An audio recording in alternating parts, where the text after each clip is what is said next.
여러분 평안하십니까? 참 다시 뵈서 정말 반갑습니다. 이번 기회에 하나님의 성령께서 제게 꼭 여러분께 들려드려야 할 말씀을 제 입에 두시고 또 여러분들은 꼭 들으셔야 할 말씀이 여러분 마음 가운데 깊이 새겨지는 그런 기간 되기를 제가 간절하게 기도합니다. 사실 우리가 설교를 많이 들어옵니다. 그렇죠? 여러분들은 아마 여기 계신 분들 가운데서 대부분이 아마 평생 동안 교회를 다녀보신 분들이실 겁니다. 설교를 많이 들어보신 분들이고 성경도 많이 읽으셨고 또 여러 가지 성경 공부반에 참석을 해오신 분들이시라고 제가 생각을 합니다. 하지만 많은 사람들이 앞으로 성경 말씀을 많이 들었는데도 불구하고 또 교회 다니면서 설교를 많이 들었음에도 불구하고 진리를 알면서도 예수님과 함께 영원히 살지 못할 자들이 많이 있을 것입니다. 그래서 성경은 말하기를 주여 주여 하는 자마다 다 천국에 들어갈 것이 아니고 내 아버지의 무엇대로요? 뜻대로 행하는 자라야 들어갈 것이라 했습니다. 왜 예수님께서 그런 말씀하셨을까요? 우리에게 낙심케 하시기 위해서 그렇게 하신 것은 전혀 아니겠죠. 물론 주님께서 이 세상에는 모든 사람들이 다 진리를 아는 지식에 이르러서 구원받기를 주님께서 원하시는 것입니다. 예수님은 이 땅에서 단 한 명도 멸망받기를 원치 않으세요. 우린 주님의 심정을 아시죠. 그런데 사실은 많은 사람들이 앞으로 주님과 함께 영원히 새 하늘과 새 땅에 있지 못하게 될 이유는 사실은 이제 우리가 이제 내일과 모레 이제 계속해서 자 오늘은 우리가 예언을 좀 공부하겠지만은 내일과 모레 그럼 우리의 이 앞으로 장차 다가오는 예수님의 재림과 나의 구원을 위해서 내가 어떻게 준비해야 될까? 내가 어떻게 내 개인의 또 내 가정의 구원의 확신을 계속 유지하며 살 수 있을까 하는 것을 제가 말씀을 좀 드릴 텐데 여러분 제가 말씀을 연구하고 연구할수록 제 마음 가운데 확신되는 것이 하나 있는데 그것은 뭐냐면 이 설교 때문에 많은 사람들이 버렸습니다. 자, 좀 이상한 얘기를 하죠. 설교학, 설교법, 설교기술, 교회에서 설교하는 일들 때문에 많은 그리스도인들이 망해버렸습니다. 설교를 듣는데 설교를 할 때 설교하는 목적 가운데 가장 중요한 것이 요즘이 뭐냐면 여러분 저도 제가 학교에서 많이 배워봤지 않습니까? 설교학은 사람들의 마음을 동요시키기 위해서 만들어낸 학문이지 오늘날 신학교에서 가르치는 설교학은 진리를 가르쳐서 영혼을 준비시키기 위해서 만든 학문이 아닙니다. 여러분 제가 목사가 이런 얘기를 하니까 참 이상하죠? 지금 저도 설교하는 사람이에요. 저는 참 설교를 많이 하는 사람입니다. 그런데 여러분께서 아시다시피 저는 설교 때 설교하는 것보다 성경을 가르치려고 애를 씁니다. 전 영혼들 마음 가운데 성령께서 역사하시도록 성경 말씀을 통해서 그 영혼과 예수님을 연결시켜 주려고 제가 애를 씁니다. 전 옛날에 말이죠. 저도 이 설교하기 빠져서 그 설교하기 참 재밌더라고요. 설교할 때 자, 이 서론을 어떻게 꾸미고 본론을 어떻게 꾸미고 결론을 어떻게 꾸며서 사람들 마음을 좀 휘어잡고 움직이고 말이죠. 사람들 더 많이 교회 오게 하고 그 참 재밌어요. 또 이 모름지기 설교법 가운데서 이 대중 최면술이 조금씩 들어갑니다. 그래서 어떻게 말을 하고 어떻게 제스처를 하고 또 어떻게 이 조명 장치를 어떻게 하고 무대 장치를 어떻게 하고 어떤 그림을 보여주고 또 이야기를 할 때 어떻게 얘기를 하고 무슨 얘기를 해주고 이런 모든 걸 통해서 사람들의 마음을 휘어잡는 감정적으로 예배 드리도록 만드는 그런 학문을 저도 많이 배워봤습니다. 여러분들이시요 제 얘기를 잘 들으십시오. 오늘날 많은 사람들이 그리스도인으로 예수를 믿는다 하면서 마지막 시대에 깜짝 놀랄 것입니다. 예수께서 눈물 흘리시면서 얘야 내가 너를 도무지 모른다. 미안하다. 내가 널 만난 적이 없다. 여러분 보세요. 부부 사이에 같이 살면 예? 서로 알죠. 어떻게 합니까? 남이 도무지 이해하지 못할 것을 아는 것입니다. 내 남편이, 내 아내가 잠버릇이 어떤지, 또 좀 마음 가운데 좀 성가신 일이 생기면 어떻게 하는지, 무엇을 좋아하는지. 여러분, 저는요, 제 아내와 지금 이 결혼해서 산 지가 30년이 지났습니다. 꽤 오래됐습니까? 30년. 30년이 꽤 오래됐죠. 그래서 제가 이제 이렇게 이제 어떤 날 이렇게 집회할 때 이제 말씀을 전하는데 저희 집사님 뒤에 있다가 저한테 조금 이렇게 약간 손짓 아니면 눈짓을 조금 하면 제가 금방 알아듣습니다. 제가 지금 무슨 말 하고 있는지 금방 압니다. 또 어떤 때 이제 어떤 집에서 아니면 어떤 공공적인 장소에서 제가 저희 집사람한테 조금만 눈짓하면 우리 집사람은 금방 알아차립니다. 왜요? 그거는요, 부부가 아니면 이해가 안 됩니다. 그건. 부부 사이에만 아는 신호가 있어요. 왜? 같이 살고 알기 때문에. 성경은 말하기를 우리가 하나님을 알고 하나님이 우리를 아신다 이렇게 표현해요. 예? 하나님을 안다는 것은 그냥 아는 것이 아니라 부부가 결혼해서 아는 것처럼 안다 그 말이에요. 여러분, 처녀와 총각이 만나서 결혼하지 않습니까? 결혼할 때까지 몰라요. 그들이 첫날 밤을 지내고 여러 해 지낸 다음에 그들이 같이 한 몸이 된 다음에 그들이 서로를 진심으로 아는 것입니다. 그것이 성경에 있는 안다 그런 뜻이에요. 내가 내 행위를 아노니 아버지시여 우리가 하나님을 압니다. 안다는 뜻은 그런 뜻이에요. 많은 그리스도인들이 감정적으로 예배드리고 있습니다. 정말 그들이 성경 말씀을 알고 예수님을 개인적으로 뜨끈뜨끈하게 알기 때문에 정말 누가 뭐라고 해도 주님을 아는 것입니다. 그런 주님을 아는 개인적인 경험이 없는 자들은 앞으로 크게 낭패를 당할 것입니다. 여러분, 제 이야기를 꼭 마음 가운데 담아두시길 바랍니다. 이제 이런 얘기는 자주 하는 얘기죠. 제가 오늘 저녁에 여러분에게 자, 이제 우리가 어떤 시대에 지금 살고 있는지, 우리가 정말 진실로 개인적으로 예수님을 정말 알 때인지, 내가 내 가족을 위해서, 내 교우들을 위해서, 내 이웃들을 위해서 무슨 일을 해야 될 때인지 제가 좀 설명을 좀 예언적으로 좀 드리겠습니다. 제가 지난번에 한번 이 말씀을 드렸는데 제가 다시 한번 반복해서 조금 강조를 더 해야 될 그런 예언이기 때문에 제가 이 말씀을 좀 드리려고 합니다.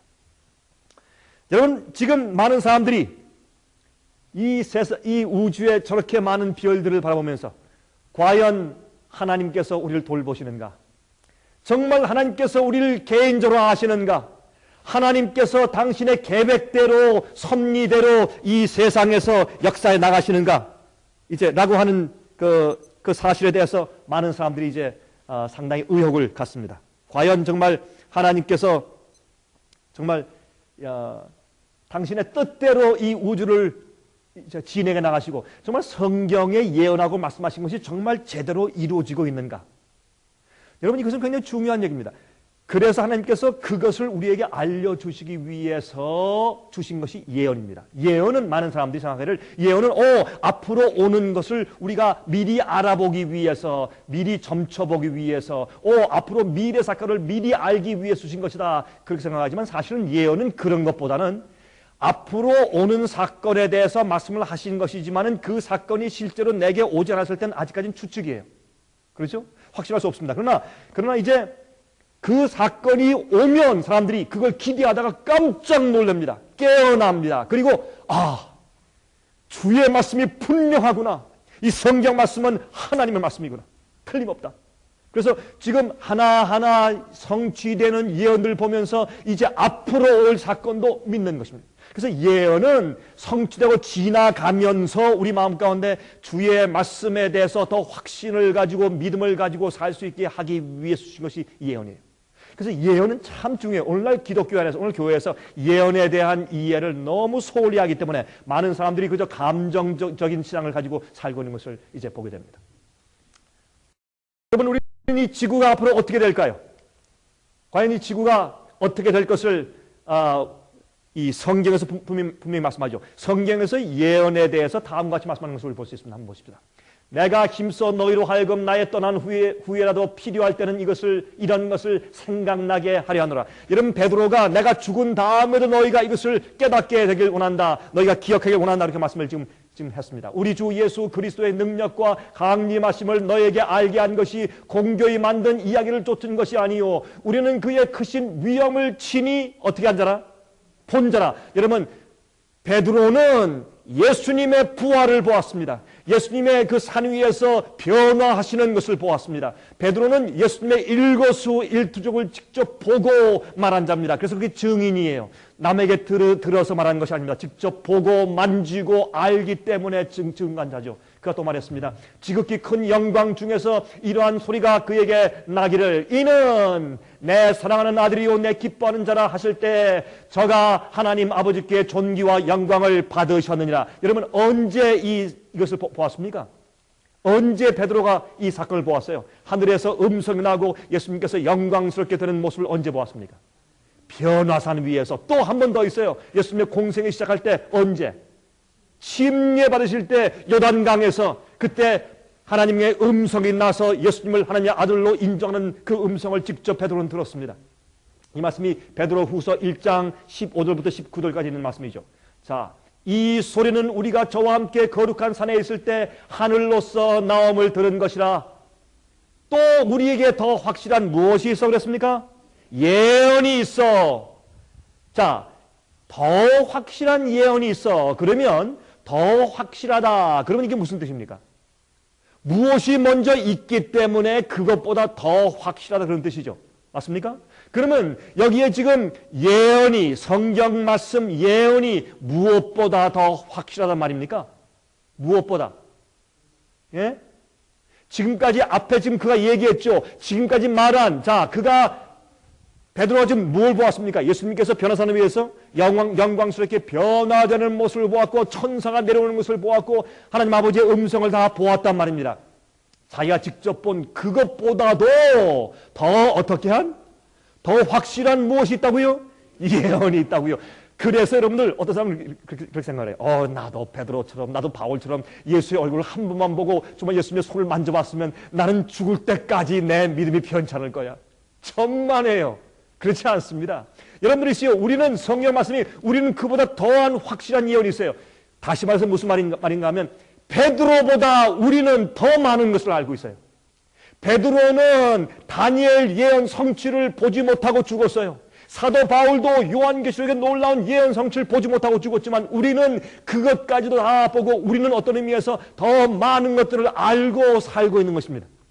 그러므로 자기가 직접 예수를 산에서 본 그것보다도 더 확실한 예언이 있어서 어두운 데 비추는 등불과 같으니 날이 새어 무엇이 샛별이 너희 마음에 떠오르기까지 너희가 이것을 주의하는 것이 가아니라 그랬습니다.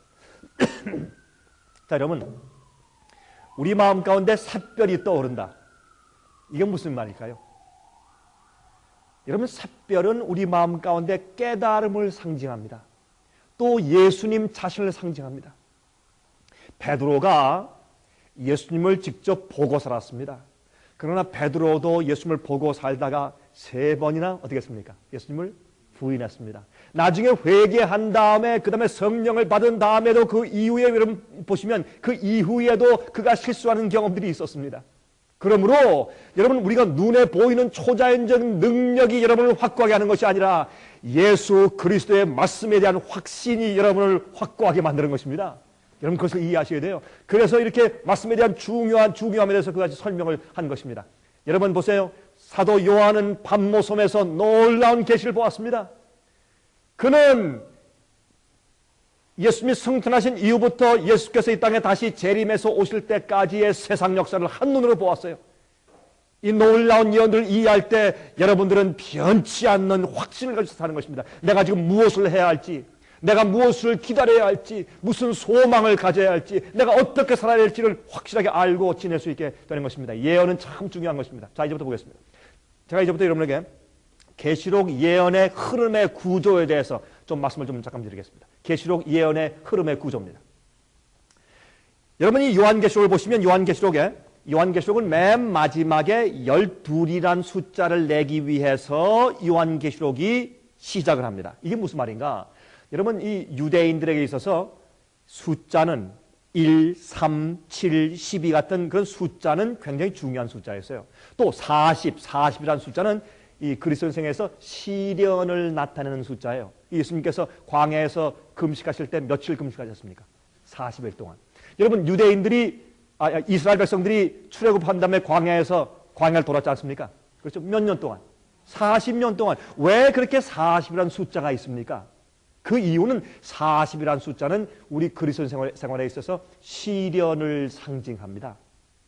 마찬가지로 12는 완성 숫자입니다. 완전은 7이지만 12는 완성 숫자입니다. 그런데 또 한 가지는 3이라는 숫자가 있어요. 3은 이 완전한 연합의 숫자예요. 아버지와 아들 예수 그리스도와 또 누구요? 성령. 삼위일체죠. 근데 삼위일체란 말 가운데 영어로 트리니티란 말이죠. 트리니티. 트리니티는 사실은 어떤 의미에서 트리니티 하는 단어보다 Three Godhead, 세 분이신 하나님, 그런 단어가 사실 훨씬 더 좋습니다. 왜냐하면 원래 트리니티라는 단어 가운데는 어떤 뜻이 있냐면 세 분의 하나님이 한 몸 속에 들어있다, 그런 뜻이 있었어요. 그래서 삼위일체예요. 그래서 저는 사실 삼위일체란 그 낱말이 조금 좀 저한테는 좀 어색합니다. 왜냐하면 그거보다 세 분이신 하나님, 그게 훨씬 나아요. 성경엔 삼위일체란 말이 없어요, 어떤 의미에서. 근데 옛날에 중세기 때 말이죠, 로만 캐톨릭 교회에서 삼위일체란 단어를 만들었습니다. 사실은 그렇지 않습니다. 어떻게 보면 삼위삼체지. 그러나 삼위일체라는 것은 세 분이 한 몸처럼 지내세요. 왜? 뜻과 목적과 품성이 똑같으세요. 그러나 개체는 따로따로 있으신 분들입니다. 그래서 세 분이 완전히 연합한다고 해서 삼위일체라고 우리가 설명을 하죠. 자, 그런데 요한계시록 1장 4절과 5절 보시면 이런 말씀이 있어요. 요한은 아시아에 있는 7 교회에 편지하노니 이제도 계시고 전에도 계시고 장차 오실 이와 그 보좌 앞에 7 영과. 자, 여기에 이제도 계시고 전에도 계시고 장차 오실 이가 누굽니까? 예수님입니까? 확실해요? 여러분 확실할 때 확실하다고 그러십시오. 자, 여기 7 영과 7 영은 누구에 대한 상징입니까? 예? 성령에 대한 상징 맞죠? 자, 그 다음에 보십시다. 자, 그러면 이제도 계시고 전에도 계시고 장차 오실 이가 예수님이라고 하십시다. 그러면 두 번째 예수님과 또 그 보좌 앞에 성령과 세 번째 또 충성된 증인으로 죽은 자들 가운데서 먼저 나시고 땅의 임금들의 머리가 되신 누구요? 예수 그리스도로 말미암아 은혜와 평강이 너에게 있기를 원하노라. 자, 그러면 제가 묻겠습니다. 여러분 편지 쓰실 때 지금 사도 요한이 편지를 쓰면서 문안을 하는데 문안 때 내가 너에게 문안한다. 예수님의 이름과 성령의 이름과 예수의 이름으로 문안한다. 그 말이 됩니까 안 됩니까? 말이 안 되죠. 그러면 여기에 이제도 계시고 전에도 계시고 장차 오실 리가 누구 계세요? 하나님 아버지세요. 여러분 제가 이 말씀을 보면서 참 제가 마음이 얼마나 기뻤는지 몰라요. 제일 처음에 여러 가지 전에 제가 이 말씀을 이해했을 때 이분이 하나님 아버지시구나. 여러분 예수님께서 누가복음 8장에 또 말씀하셨죠. 인자가 이 땅에 올 때 아버지의 영광과 천사의 영광과 인자의 영광으로 오리라. 그게 무슨 말이에요? 예수께서 오실 때 하나님 천만 천사와 함께 이 땅에 우리를 데리러 얼마나 예수님께서 오래 기다리셨어요? 우리가 기다리는 게 아니에요, 여러분. 우리가 기다리는 건 아무것도 아니에요. 예수님이 그렇게 기다리신 거예요. 집 나간 자식을 바라볼 때 부모가 더 기다려요. 자식이 더 기다려요, 여러분. 예? 예수님이 이 땅에 우리를 데리러 오기 위해서 그렇게 기다리시는 거예요, 예수님.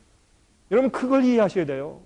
우리가 왜 예수님 이렇게 안 오십니까? 왜 속히 오신다고 했는데 이렇게 빨리 안 오시고 이렇게 지체하십니까? 우리가 불편한 것 같지만 예수님의 심정은 오죽하시겠어요. 교회가 준비가 돼야 오시죠. 사람들이 준비가 돼야 오시죠.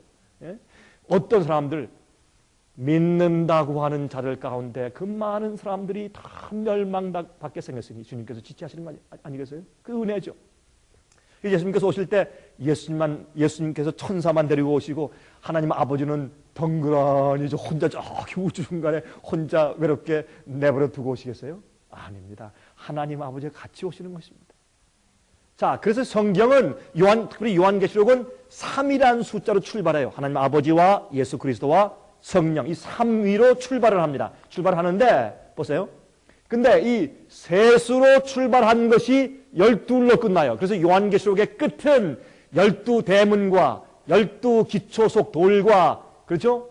그 다음에 144 규격을 가지고 있는 새 예루살렘 성으로 끝나요. 그러니까 하나님께서 완전한 완성된 교회를 만드시기 위한 예언의 순서들을 설명해 주신 것이 요한계시록 예언이에요. 여러분 보세요. 왜 12인가 보십시다. 큐빅, 입방형 정사각형을 보시면 입방형 정사각형을 만들려면 12개의 12개의 선이 필요해요. 하나, 둘, 셋, 넷, 다섯, 여섯, 일곱, 여덟, 아홉, 열, 열하나, 열둘. 이 12개의 선이 필요해요. 12개 선이 있어야지 입방형 정사각형이에요. 여러분 성경에 보시면 새 예루살렘 성전은 정사각형이에요. 물론 그 말씀이 상징적이겠지만은 그러나 그것은 정사각형으로 설명되어 있어요. 그것은 주님께서 완성하신 영적인 이스라엘 백성들이에요. 12지파예요. 그래서 12대문이고 12기초석이에요. 이것은 하나님께서 이 타락한 인류를 어떻게 예수께서 이 땅에 오셔서 죄값을 치르시고 인간에 대속할 그런 죄값을 치르신 다음에 승천하신 다음에 예수님께서 하늘 성소에서 중보사업을 시작하시면서 이제 정결한 교회, 완성된 교회, 완전한 교회를 만들어 나가시는 과정 가운데서 교회 안에 어떤 일이 생기며 교회 밖에 어떤 일이 생기는 것인가를 설명해 주신 예언이 요한계시록이에요.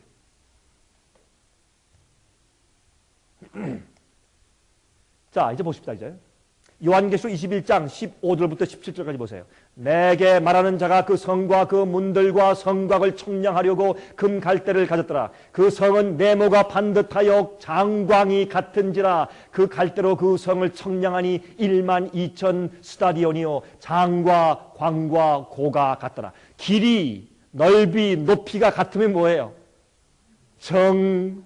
정사각형이죠. 정방형 사각형이 큐빅이에요. 그 큐빅. 그렇죠? 자, 그 성곽을 청량함에 144 규빗이니 사람의 청량 곧 천사의 청량이라. 이것은 상징적인 의미로 무슨 뜻입니까? 여러분 이것은 이 144는 14만 4천 숫자죠. 그래서 완성된 예수님의 품성을 온전히 드러낸 드디어 예수님께서 이스라엘 백성을 택하신 이유, 진리를 주신 이유를 드디어 완성시키는 마지막 교회를 만드시는 것이에요. 그 교회가 하나님 아버지와 예수 그리스도와 성령께서 삼위가 같이 협력해서 이 일을 이루셔서 마지막 완성된 교회가 드디어 이 땅에 존재하게 되는 것입니다. 그때의 세상이 끝나는 것입니다. 왜요? 드디어 마귀 앞에, 온 우주 앞에, 천사들 앞에 하나님께서 무엇을 증명하십니까? 예수 그리스도의 구원의 복음의 십자가의 능력이 얼마나 큰지 저렇게 타락하고 악한 죄인도 이렇게 놀랍고 거룩하게 변화시킬 수 있다는 것을 증명하시고 이 구속사업을 주님께서 끝내시는 것입니다. 자, 그러면 보세요.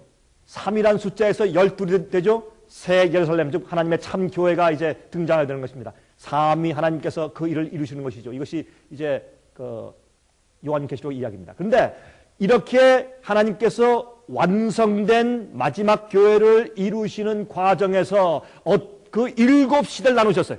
예수님이 부활하시고 승천해서 하늘에 올라가셔서 하늘 성소에서 이제 드디어 진정한 우리 인간의 구속사업을 시작하실 그때부터 시작해서 첫 번째 시기, 두 번째, 세 번째에서 예수께서 재림하실 때까지의 이 7시대를 나누시면서 그 7시대 각 시대의 교회들이 어떠할 것인가 하는 것을 설명한 것이 7교회에 대한 예언이에요. 그 다음에 또 그 교회에 대해서 심판하세요.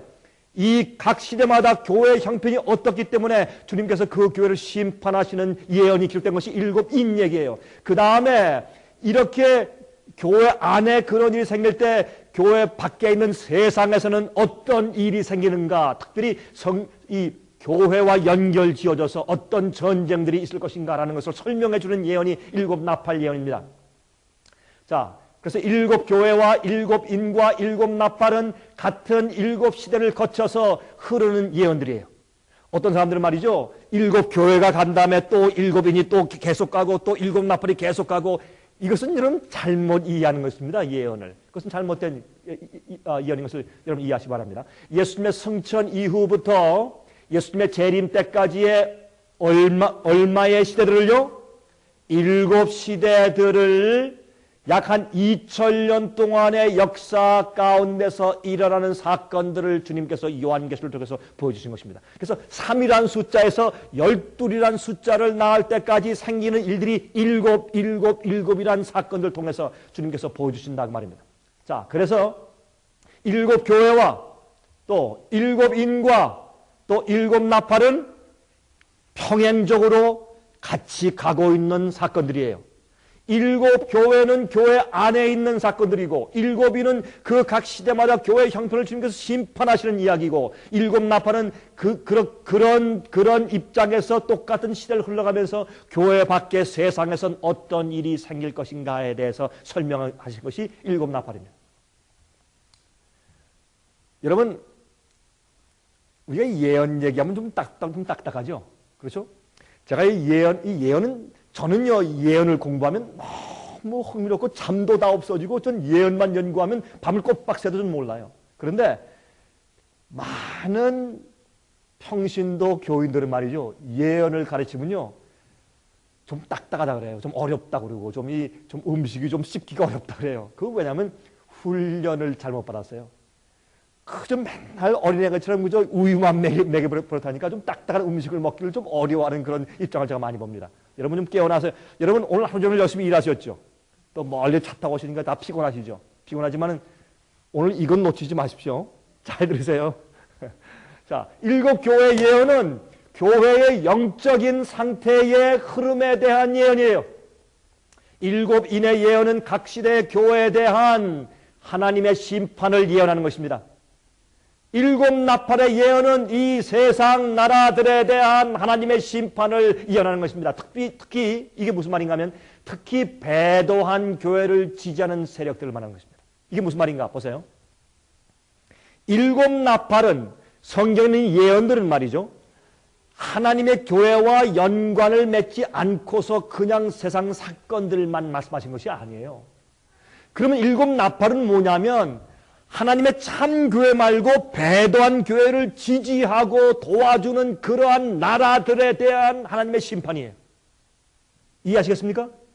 그냥 세상 나라들의 아무나 심판이 아니라 하나님의 참 교회 교인들은 핍박하고 어떻게 해요? 잘못된 배도한 교회를 지원하고 서포트하고 도와주는 그런 나라들과 세상 세력을 주님께서 심판하시는 모습을 보여주신 것이 7 나팔이란 말입니다. 그래서 7 나팔이라도 반드시 교회 사건과 관계가 있는 것을 여러분께서 기억하시기 바랍니다. 그래서 제가 7 나팔 좀 말씀드리는 것이에요. 이것은 여러분과 제가 살고 있는 이 시대에 지금 직접 우리가 경험하는 것이기 때문에. 자, 보세요. 7 나팔은 첫째 나팔 시대, 둘째, 셋째, 넷째, 다섯째, 여섯째 나팔 시대 이게 쭉 지금 나가지 않습니까? 지금 현재 우리는 7번째 나팔 시대에 살고 있습니다. 이것은 너무나 분명한 것이에요. 여러분 성경 예언을 좀 아신다면 이것은 너무나 분명한 것입니다. 하늘이 무너져도 이건 사실이에요. 그래서 이제 이 이후에 오는 사건은 예수 그리스도의 재림밖에 없다 그 말입니다. 7 나팔의 예언은 이 세상 나라들에 대한 하나님의 심판을 예언하는데 특히 배도한 교회를 지지하는 세력들에 대해서 이제 주님께서 심판하신 모습을 보여주십니다. 자, 요한계시록 8장 2절부터 5절까지 있습니다. 내가 봄에 하나님의 앞에 시위한 7 천사가 있어 7 나팔을 받았더라. 또 다른 천사가, 자 여러분 보세요. 이 다른 천사가 누구일까 한번 마음 가운데 좀 생각하시면서 한번 들어보세요. 또 다른 천사가 와서 제단 곁에 서서 무엇을 가지고? 금향로를 가지고 많은 향을 받았으니 이는 모든 성도의 기도들과 합하여 보좌 앞 금단에 드리고자 함이라. 여러분 보세요. 이 성경에서 누가 성소에 들어가서 향을 피우면서 하나님 아버지께 저 쉐키나 영광에 있는 지성소를 향해서 우리 죄인들의 죄를 위해서 대신 기도해 줍니까? 누굽니까? 예수 그리스도예요. 그 대제사장이 예수님을 상징해요. 그렇죠? 그래서 여기 보면 성도들의 기도들과 합해서 보좌 앞 금단에 향을 드려요. 금향로를 가지고. 여러분 이분은 예수 그리스도를 말하는 것입니다. 성경 가운데 예수님을 어떤 때는 천사가 내려왔다고 표현한 적들이 가끔 있어요. 예를 들어서 모세에게 가시떨기 나무에 불이 붙었죠. 불이 붙는데 나무가 타진 않습니다. 근데 그때 그 성경 출애굽을 보면 여호와의 사자가 그랬어요. 여호와의 사자가. 근데 그 여호와 사자 말하를 내가 선 곳은 거룩하니 내 발에서 무엇을 벗어라?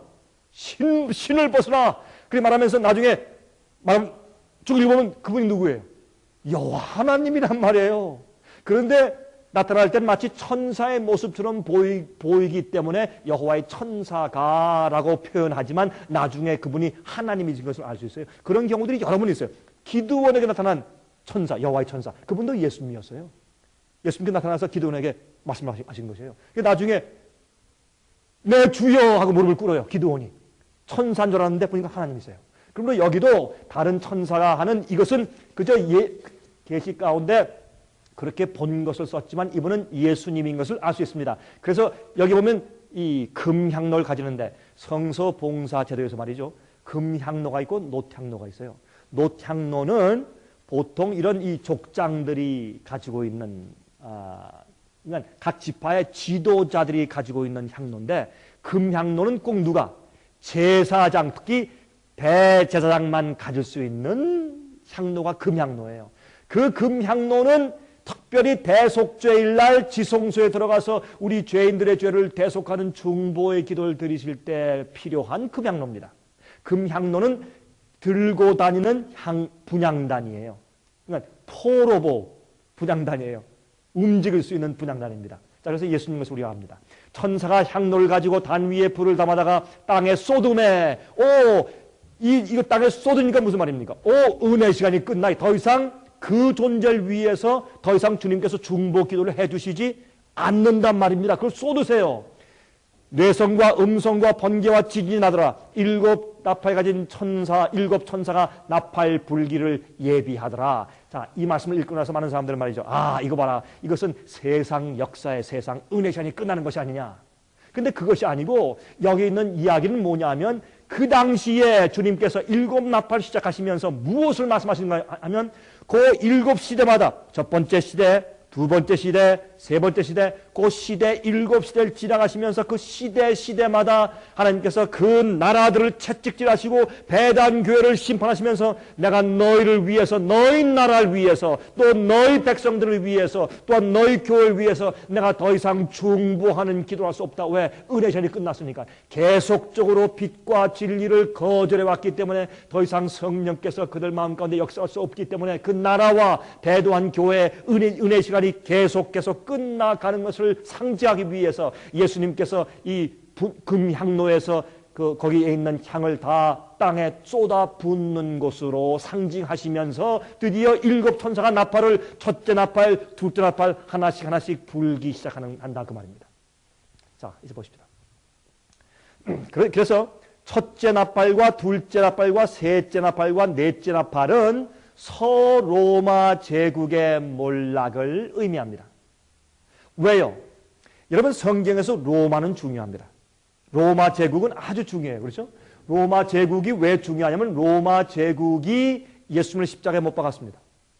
로마 제국이 배도한 기독교를 지원하고 지지해서 누구를 세웠습니까? 교회의 머리라고 누구를 세웠습니까? 교황권을 세웠습니다. 그래서 이 로마가 교황권을 세워주고 로마 교황권이 성도를 1260년 동안 핍박하면서 광야 교회로 몰아냅니다.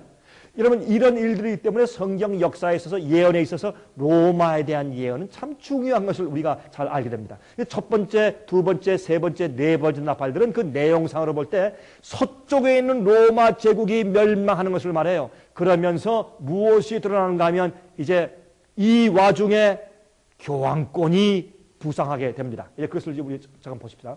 요한계시록 8장 7절부터 12절까지 보시면 거기에 7절, 8절, 10절, 12절 보시면 첫째, 둘째, 셋째, 넷째 천사가 나팔 부는 내용이 나와요. 그 내용이 이거 참 좀 어려울지 몰라요. 그런데 잘 보시면 하나님께서 아주 단순하게 표현하셨는데 우리가 복잡하게 생각하는 거지. 이게 절대 복잡한 게 아닙니다. 잘 보시면 아주 재미있게 표현하셨어요. 첫째 천사가 나팔을 부니 피 섞인 우박과 불이 나서 땅에 쏟아지매. 여러분 우박은 추운 곳에 있어요? 더운 곳에 있어요? 추운 곳에 있죠. 우박인데 무슨 우박이에요? 피가 섞인 우박이고 불이 나서 땅에 쏟아져요. 불을 쏟으면 뭘 말해요? 파괴를 말해요.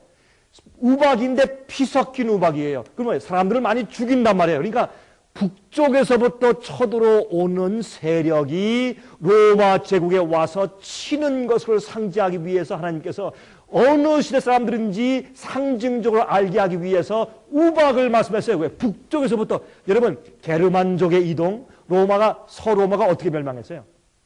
북쪽에 있는 게르만 민족이 이동하면서 북쪽에 있는 만족들이 쳐내려와서 이제 망하기 시작하죠. 그거 왜 그렇습니까? 하나님께서 그 나라를 치시는 겁니다. 여러분 보세요. 성경은 다니엘서에 이 세상 나라의 흥망성쇠는 누가 쥐고 있다고요? 하나님께서. 왕을 세우기도 하고 패하시기도 하고 어떤 나라를 일으키시기도 하고 망하게 하시고 누가 하시는 것이에요? 하나님이 하세요. 하나님께서 그냥 놔둬서 자연히 되는 것 같지만 천만에요. 여러분, 느부갓네살 왕이 내가 세운 이 왕국이 앞으로 어떻게 될까 하고 염려함에 들어가 잠자리에 누웠을 때 하나님께서 아이고 이 사람아, 이 세상의 흐름을 나라의 흥망성쇠를 네 손으로 주관하지 않느냐? 그건 내 짭이지 네 짭이 아닐세 하고 보여주신 것이 단연 이장 꿈이에요. 신상 꿈이에요. 네가 세운 나라가 영원히 간다고? 아니야, 너보다 못한 나라가 와서 너 나라를 친다? 매대 페르시아가 생겨? 또 그 나라가 또 영원히 갈 줄 아느냐? 아니야, 헬라가 생긴다. 헬라가 또 영원히 갈 줄 아느냐? 아니라 로마가 온다. 로마가 영원히 갈 줄 아느냐? 아니야, 또 동서로 갈라진다. 나중에 또 열국으로 갈라진다. 그리고서 또 나중에 점점 또 다른 나라가 올 줄 아느냐? 아니라 인간의 손으로 만들지 않은 뜨인 돌이 와서 친다. 이 세상의 모든 나라가 전부 다 분산돼서 가루가 돼서 날아가 버린다. 그리고 하나님의 왕국이 이 땅에 영원히 선다. 이거 설명하신 것이 아니에요? 그래서 우리 그리스도인들은 말이죠, 이렇게 봐야 돼요. 여러분, 요즘에 미국에 지금 무슨 선거 때입니까, 지금? 대통령 선거 때 대선. 여러분, 이번 선거는 굉장한 선거예요. 그런 줄 아세요? 미국은 완전히 이분돼 있어요. 둘로 쫙 갈라져 있어요. 자유주의파와 보수주의파. 보수주의파는 미국에 있는 거의 다 기독교인들의 힘으로 받들어지는 파예요. 예? 도덕적인 이유로 서포트하는. 여러분, 그래서 조지 부시 대통령은 기독교인들의 힘이 아니면 당선될 수가 없어요. 여러분, 지금 이 존 케리를 위해서 지금 유세하는데 도와주는 사람 가운데 가장 힘 있는 사람들이 누구예요, 지금? 할리우드 영화 배우들 아니에요, 여러분? 한번 보세요. 지금 엄청난 지금 이 분리가 생겼어요, 지금 미국은. 여러분, 제가 이 얘기하면 또 한참 가니까 그만두십시다. 여러분, 지금 미국의 대통령의 선거는 앞으로 예언 성취에 굉장히 중요한 귀추가 있습니다. 여러분, 하나님께서 당신의 뜻을 이루기 위해서 주님께서 허용하시기도 하고 패하기도 하고 죽게도 하고 일으키기도 하시고 그렇게 하시는 것입니다. 여러분, 앞으로 굉장히 중요한 일이 생길 것이에요. 자, 8절 보세요. 둘째 천사가 나팔을 부니 불붙는 큰 산과 같은 것이 바다에 던지우매. 큰 산이 바다에 던져요. 10절 셋째 천사가 나팔을 부니 횃불같이 타는 큰 별이 하늘에서 떨어져서 강들의 3분의 1과 여러 물섬에 떨어지매. 이것들이 다 그 당시에 있는 로마를 쳐들어온 이 이방족들의 훈족들, 게르만족들, 여러분, 이러한 족들이 쳐들어와서 이제 서로마를 괴롭히고 치는, 이제 멸망시키는 그런 예언들을 상징적으로 표현한 것이에요. 어떤 사람들이 이것들은 앞으로 말이죠, 여기 무슨 여기 하늘에서 별이 떨어진다. 하늘에서 큰 혹성이 와가지고 지구가 부딪힌다. 이렇게 자꾸 그렇게 풀이해요. 그렇게 하면 앞뒤가 안 맞는 거예요. 성경 예언의 흐름대로 풀어야 합니다. 자, 왜냐하면 7 교회와 7 인과 7 나팔은 같이 가는 것으로 봐야 되기 때문에 그렇게 풀어버리면 7 나팔을 전부 다 미래에 갖다 둬버리면 말이 안 된다고 말해요. 그래서 마음대로 풀면 안 됩니다, 성경은. 12절 넷째 천사가 나팔을 보니 해 3분의 1과 달 3분의 1과 별들의 3분의 1이 침을 받아. 이게 다 무슨 말인가? 제가 간단하게 설명합니다. 지금 우리 시대에 있는 말씀을 더 좀 자세히 말씀드리기 위해서 제가 간단하게 설명하겠어요. 첫째 나팔은 고트족의, 특별히 동고트족의 알라릭 장군이 서로마를 쳐들어와서 크게 아주 어려움을 주는 그 전쟁을 상징했습니다. 그래서 우박과 불과 피입니다. 동쪽에서 쳐들어 내려왔어요. 동북쪽에서. 동북쪽 추운 지방에서부터 쳐들어온 것을 볼 수 있습니다. 둘째 나팔은요, 반달족 겐세릭 장군의 공격인데, 그래서 바다의 배들이 침몰하는 광경에 대해서 성경의 그 두 번째 나팔 예언은 기록된 것이에요. 바다의 배들이 막 침몰하고 무너지는 그런 광경이 기록되는 것이에요. 여러분, 세 번째 말이죠. 세 번째 나팔은 훈족의 아틸라 장군이, 여러분 이때 아틸라 장군은 해성 같은 자라는 그런 별명이 있어서 옛날 역사에 해성 같은 별 같은 존재였어요. 또 그가 한번 지나가면 너무 사람들을 잔인하게 죽이고 괴롭히기 때문에 그의 별명이 쑥이었어요. 웜우드. 실제로 옛날 당시에.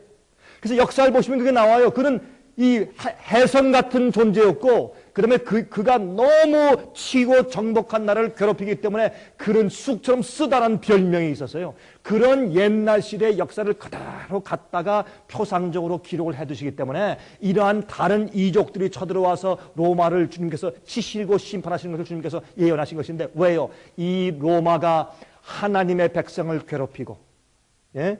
그리스도인들을 핍박하고 배도한 그리스도인들과 손을 잡고, 그래서 하나님께서 이젠 로마 내가 너희를 더 이상 놓아줄 수가 없다라고 해서 주님께서 다른 이족이 들어와서 치게 하심으로 주님께서 그 로마를에게 은혜 베푸시는 은혜를 거두시는 내용이 첫째, 둘째, 셋째, 넷째 나팔의 예언이라고 말이에요. 그래, 여러분 이렇게 풀어보면 아주 합리적이에요. 또 순서적으로. 그래서 네 번째 나팔은 뭐냐면 훈족의 오도아셀 장군이에요. 이런 장군들이 남쪽에서 동쪽에서 북쪽에서 이제 쳐서 이 서로마를 멸망시키는 내용들을 기록한 것이 첫 번째 네 나팔 얘기입니다. 그것이 서로마 제국의 멸망이에요. 이렇게 넷째 나팔이 지난 다음에 어떻게 했습니까? 예? 컨스탄틴 황제 때부터 시작됐지만 나중에 저스티니안 황제 때 그들이 로마에서부터 어디로 천도합니까? 수도를 옮겨갑니까? 혹시 여러분 기억하세요? 컨스탄티노플, 저기 헬라 저기 흑해에 있는데 말이죠. 저기 소아시아 지방과 마주보고 있는 헬라의 저 끝에 있는 항구 도시 컨스탄티노플로 옮겨가서 천도합니다. 그래서 서로마 제국이 동로마 제국이 되었어요. 여러분 생각하실 때 아이고 참 그 강 목사님 딱 하시지 먼데 와가지고 왜 자꾸 로마 얘기만 하시나? 지금 우리 시대 얘기를 좀 하시지. 근데 여러분 이거 아셔야 돼요. 과거 역사를 알아야 현재를 알죠. 그렇죠? 어떻게 되어온 걸 알아야 지금 알지. 여러분 부모 없이 생긴 자녀가 없지 않습니까? 과거의 예언이 첫째, 둘째, 셋째 나팔, 넷째 나팔이 왜 있었으며 어떻게 있었으며 그걸 알아야 지금 우리 시대의 다섯째, 여섯째, 일곱째 나팔을 알죠. 조금만 참으세요. 이제 오면 제가 잠깐 설명드리면 이제 곧 갑니다. 자, 그래서 다섯째, 여섯째, 일곱째 나팔이 이제 나가는데 우린 지금 일곱째 나팔 시대에 살고 있는 것이에요. 자, 그러면 이 성경은 재밌게 말이죠. 하나님께서 말이죠. 이 첫 번째 네 나팔들과 그 다음에 세 나팔들을 분리해서 말씀하셨어요. 네 나팔이 끝난 다음에 말씀하기를 자 이제 보라 지금까지 이 내 심판은 아무것도 아니야. 이제 앞으로 오는 것은 정말 큰 심판이 온다. 화로다. 그렇게 써놨어요. 그래서 처음에 네 나팔과 그 다음에 세 나팔을 주님께서 하나님께서 분리시켜 놓으셨어요. 이게 왜 그런가 한번 보십시다. 이거 굉장히 흥미있어요. 이제부터. 자, 요한계시록 8장 13절. 계시록 8장 13절은 요한계시록 8장 전체가 이 첫째, 둘째, 셋째, 넷째 나팔 이야기인데 그 넷째 나팔이 끝나면서 8장 끝절인 13절에 말씀했어요. 내가 또 보고 들으니 공중에 날아가는 독수리가 큰 소리로 이르되 땅에 거하는 자들에게 뭐라고요? 화가 있으리로다. 이 외에도 세 천사, 이 외에도 무슨 말이에요? 네 나팔 이후에 또 오는 이 외에도 세 천사의 불나팔 소리를 이남이로다 하더라 그랬어요. 다시 말해서 무슨 말이에요? 다섯 번째, 여섯 번째, 일곱 번째 나팔은 훨씬 더 심하다 그 말이에요. 주님께서 서로마를 다른 이족들이 쳐들어와서 망하게 하셨지만은 동로마에 대한 심판은 이제 더 심하다 그런 뜻이에요. 이제 화로다 화 그런 뜻이에요.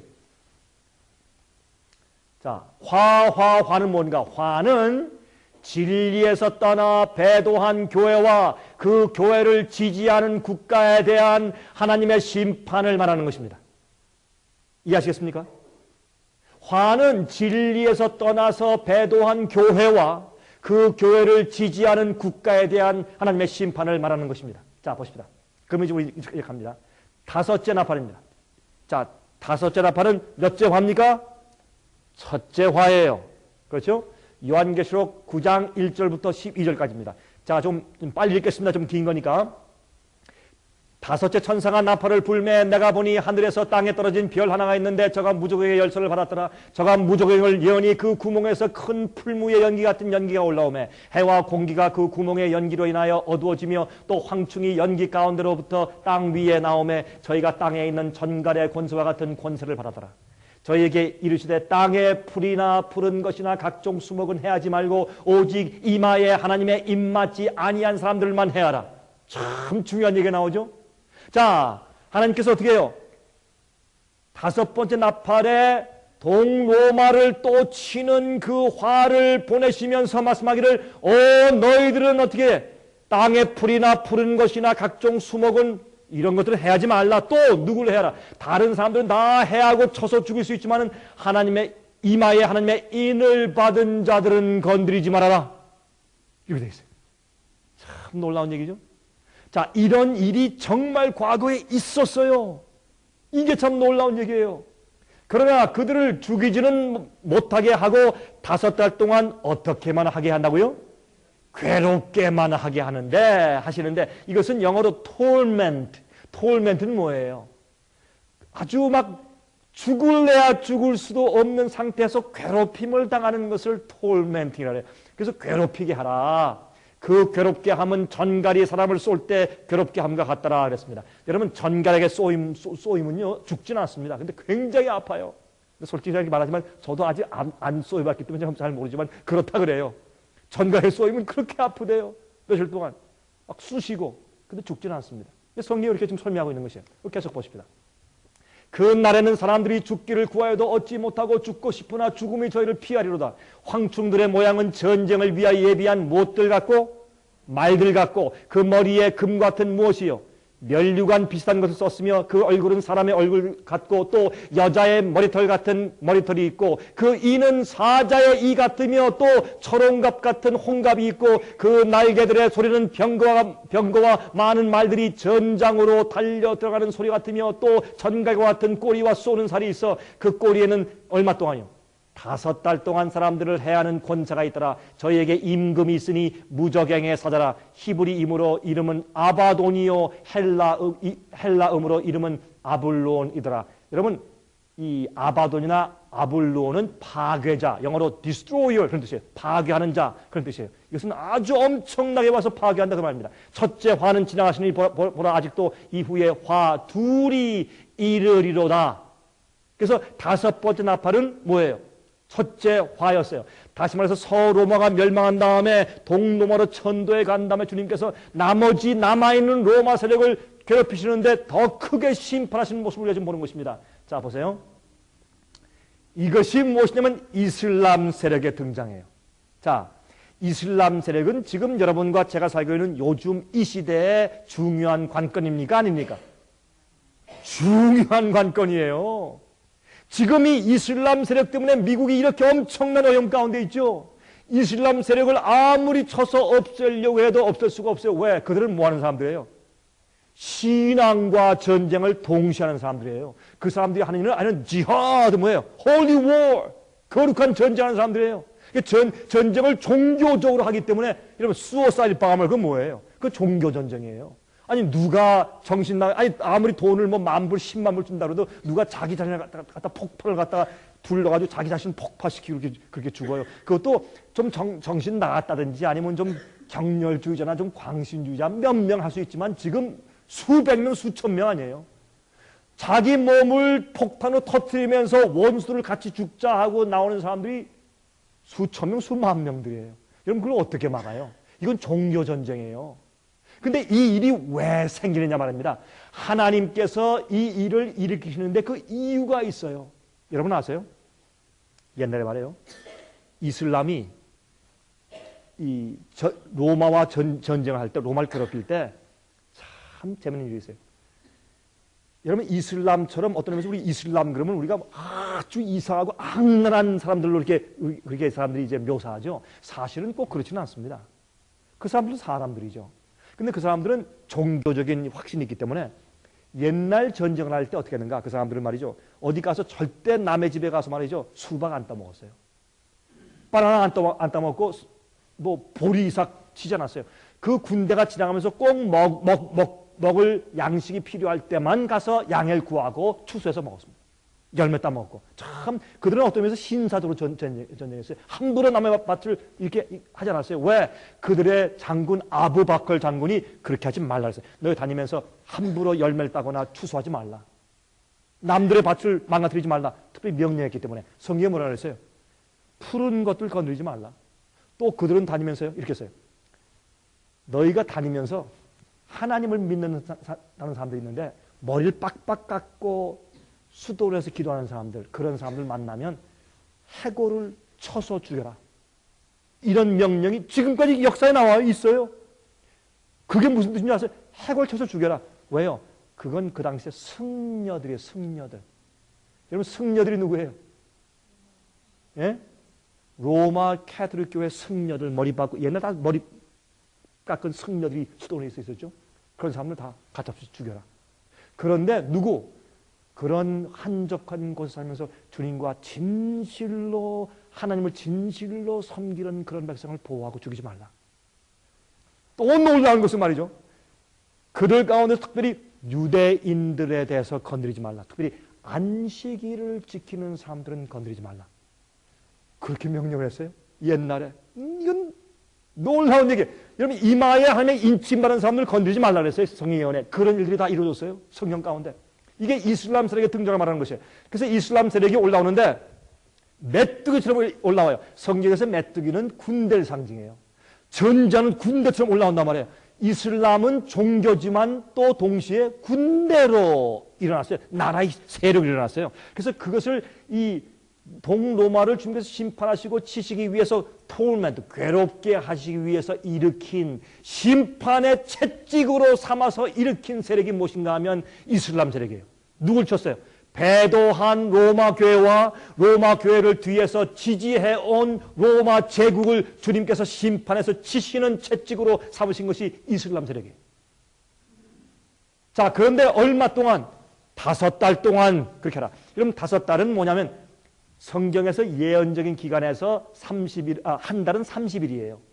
그렇죠? 지금 우리의 일반 달력은 한 달 그러면 뭐 29일, 30일, 31일 하지만 성경적으로 예언적으로 한 달은 30일입니다. 그러면 1년은 360일이에요. 그러면 한 달이 30일이면 5달이면 며칠이에요? 예? 150일이죠. 성경 예언 가운데 예언을 풀 때 하루는 몇 년이에요? 하루는 1년이에요. 그래서 150일은 150년 동안 괴롭힌단 말입니다.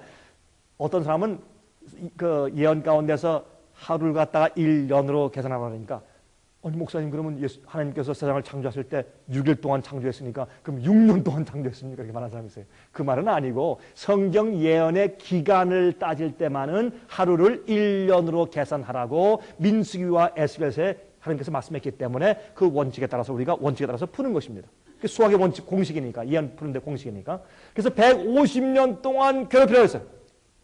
150년 동안. 근데 150년 동안 언젠가 하면 1299년 7월 27일 날 이 동로마를 이슬람 세력이 동로마를 치기 시작한 때예요. 그런데 정확하게 1449년 7월 27일까지 150년 동안 괴롭히고 쳤어요. 얼마나 괴롭혔는지 몰라요. 여러분 제가 이거 다 역사로 설명드릴 수 없지만 어마어마하게 괴롭혀서 그 사람들이 죽고 이를 갈고 죽으려고 해도 죽을 수가 없는 입장에서 괴롭힘을 받았어요. 참 이슬람 세력이요 동로마를 얼마나 괴롭혔는지 몰라요. 특별히 왕조들을 참 많이 괴롭혔어요. 그래서 사실은 1449년 7월 27일 날 어떤 일이 있었는가? 동로마, 특별히 헬라 지역에 있는 동로마가 손을 들었어요. 손을 들고서 아이고 무릎 딱 꿇고 아이고 우리가 이제 내가 내 아들에게 왕조를 물려줘야 할 텐데 이슬람에 와가지고 무릎 꿇고 허락해 주십시오. 당신들이 허락 안 하면 우리 안 하겠습니다. 그래서 이슬람이 오케이 그렇게 해서 좋다 허락해 준 다음에 드디어 동로마 세력에서 왕이 아들에게 왕관을 드디어 씌워줬어요. 그렇게 완전히 굴복하자 그때 괴롭힌 그 공격을 조금 느슨히 늦춰주었습니다. 그 기간을 역사에서 보면 꼭 150년 동안 괴롭혔어요. 참 흥미있는 얘기 여러분 성경 이해를 보시면 얼마나 정확한지 몰라요. 근데 여섯째 나팔이 있는데 여섯째 나팔이 둘째 화입니다. 여러분 이 둘째 화는 뭔가 하면 요한계시록 9장 13절부터 19절까지 있어요. 한번 읽겠습니다. 여섯째 천사가 나팔을 불매 내가 들으니 하나님 앞 금단 네 뿔에서 한 음성이 나서 나팔 가진 여섯째 천사에게 말하기를 큰 강 유프라데에 결박한 네 천사를 놓아주라 하며 네 천사가 놓였으니 그들은 그 년, 월, 일, 시에 이르러 사람 3분의 1을 죽이기로 예비한 자들이다. 자, 그런데 여기에 유프라데스 강이 와요. 여러분 제가 한 가지 말씀드릴 것이 있는데 일곱 나팔이 벌어지는 상황과 지역과 그 다음에 제일 처음에 어떻게 해요? 땅에 물의 근원에 바다에 하늘에 이런 그 모습들을 보면 하나님께서 치는 상징으로 친다고 말씀하신 부분들을 보면 일곱 나팔과 일곱 재앙이 똑같아요. 그런데 일곱 나팔을 미래 사건으로 풀어버리면 말이 안 되는 게 하나님께서 세상을 심판하시는 똑같은 심판을 두 번 하신다는 뜻이 돼요. 그럴 수 없어요. 그래서 일곱 나팔은 초대교회부터 예수께서 재림하실 때까지 일곱 시대에 걸쳐서 배도한 기독교회와 그 배도한 기독교를 지지해주는 세상의 나라나 힘을 하나님께서 심판에 오시는 것을 나팔로 보여줘요. 나팔은 어떻게 해요? 경고를 말하고 심판을 의미해요. 예? 그것을 보여주는 것이 일곱 나팔이고 일곱 재앙은 온 세상의 은혜 시간이 끝난 다음에 하나님께서 이 바람을 붙잡고 있다가 바람을 놓은 다음에 온갖 재앙들이 한꺼번에 떨어지게 되는 그 완전한 멸망의 패망의 때가 일곱 재앙이에요. 일곱 재앙이 떨어지면 이 세상에 더 이상 회개할 기회가 없는 것입니다. 그러면 일곱 재앙은 미래에 있지만 일곱 나팔은 계속해서 진행되어 오고 있다고 말합니다. 오늘 나가실 때 잊지 마시고 저희가 일곱 나팔에 대해서 쭉 제가 지금 말씀드린 것을 다 이렇게 설명해 준 월간지를 지금 한 권씩 다 드릴 테니까 그 박스에 있으니까 다 드릴 테니까 그걸 하나씩 다 받아가지고 나가시기 바랍니다. 그럼 일곱 나팔을 우리가 다 설명해 드렸어요. 그래서 오늘 제 강의를 들으시고 이제 돌아가셔서 그걸 읽어보시면 훨씬 더 이제 머리에 잘 들어가실 것입니다. 마병대 수는 2만만이나 내가 그들의 수를 들어노라. 이같이 이상한 가운데 그 말들과 그 탄자들을 보니 불빛과 자줏빛과 유황빛 흉갑이 있고 또 말들의 머리는 사자머리 같고 그 입에서는 불과 연기와 유황이 나오더라. 이 세 재앙 곧 저희 입에서 나오는 불과 연기와 유황을 인하여 사람 3분의 1이 죽임을 당하니라. 여러분 저희 월간지에 여러분에게 조금 더 자세하게 설명을 드렸어요. 이것을 제가 다 설명드리면 여러분 저와 함께 한 새벽 한 3시까지 계셔야 돼요. 이건 안 됩니다. 그래서 제가 간단하게 지나가는 거니까 여러분께서 월간지를 한번 읽어보시면 이해가 되실 거예요. 왜 여기 보면 계시 가운데 지금 요한이 보니까 막 말들이 막 달려나가는데 그 머리에 금광 같은 게 썼어요. 여러분 이슬람 병사는요 전쟁할 때 머리에 흰 두건 같은 걸 쓰고 그 앞에 금으로 된 수건을 딱 둘렀어요. 멀리서 보면 꼭 관을 금광을 쓴 것 같아요. 계시 가운데 보니까 금광을 쓴 것 같은 말 타는 막 군대들이 막 전쟁에 막 메뚜기 가는 것처럼 막 달려가는데 보세요. 말들의 머리에는 사자머리 같고 그 입에서는 불과 연기와 유황이 나와요. 여러분 아세요? 이슬람 세력이 인간 역사 가운데서 군대로서 화약과 대포를 사용해서 전쟁을 한 제일 첫 번째 군대들이 이슬람 군대예요. 여러분 그 역사에서 배우시잖아요. 이슬람 군대가 말이죠. 말과 말 사이에 지금 뭘 끌고 와요? 대포를 막 끌고 가니까 지금 눈에 보니까 대포를 아주 사도 요한이 옛날에 대포를 본 적이 있어야죠. 가만히 계시 가운데 보니까 모처럼 무슨 사자머리처럼 보인다고 지금. 근데 입에서 뭐가 나와요? 연기가 나오고 불이 막 나오거든. 연기와 불이 나오니까 사람들이 막 죽어요. 야 이상하니까 그 입에서 연기와 유황과 불이 나온다고 설명했지만 그가 무언지를 모르고 기록만 한 것입니다. 근데 우리는 어떻게 해요? 우리는 그게 뭔지 안다고 말입니다. 그래서 이것이 이슬람이 로마를 쳐서 괴롭히는 광경을 보여주시면서 이것을 화라고 그랬어요. 다시 말해서 배도한 교회와 배도한 기독교회를 지지해주는 세상 나라의 세력을 하나님이 심판하시고 은혜 시간을 끝마치시는 예언을 말씀하신 것이 이 화화 얘기예요. 여러분, 지금도 이슬람들이, 지금 이런 이슬람 군대들이 자폭하는데 그들이 뭘 사용해요? 화약, 폭탄 사용해야 안 해요? 옛날도 화약과 폭탄과 불로 사람을 죽이고 쳤어요. 지금도 똑같이 그래요. 여러분 잘 보셔야 돼요. 여러분, 우리가 성경 예언 요한계시록을 가지고 있기 때문에 왜 지금 이슬람 세력이 일어나서 이렇게 지금 싸우고 미국이 이렇게 참 어렵게 되고 세상을 괴롭히는지, 왜 그런지, 그들이 자살 폭탄을 왜 하며 왜 화약과 왜 폭탄을 사용해서 사람을 죽이는지를 알아야 돼요. 왜? 성경에 그렇게 하려고 했기 때문에. 그들의 무기는 뭐예요? 예? 불과 연기와 유황의 폭탄이에요. 여러분, 성경은 우리가 이해하면 눈이 떠요. 세상을 봐요. 미래를 볼 수 있어요. 앞이 환해져요. 내가 지금 어디에 살고 있으며 내가 무엇을 해야 하며 앞으로 어떻게 준비해야 된다. 환하게 보게 해요. 그래서 성경을 아는 사람들 예수께서 말씀하신 너희는 빛의 아들이라. 빛의 아들이라. 여러분 빛의 아들이에요? 빛의 아들과 빛의 딸들이세요? 말씀과 성경 예언을 아는 자들이 빛의 아들과 빛의 딸이에요. 사람들은 깜깜해서 앞으로 어떻게 될지, 내가 돈을 어딜 투자해야 될지, 뭘 해야 될지 몰라서 우왕좌왕하고 사람들이 자꾸 불안해해요. 그러나 이런 와중에서도 성경 예언을 아는 사람들은 확신이 있어요. 소망이 있어요. 마음에 즐거움이 있고 평안이 있어요. 오늘 밤에 여러분 마음 가운데 성령께서 세상이 주지 못하는 평안을 주시기 바랍니다. 성경 말씀을 알고 내가 미래를 볼 수 있고 주님께서 나를 어떻게 인도하신다는 사실을 성경 말씀의 예언을 통해서 볼 때 우리 마음 가운데 확신과 평안이 있는 것이에요. 이 평안은 세상이 줄 수 없는 평안이에요.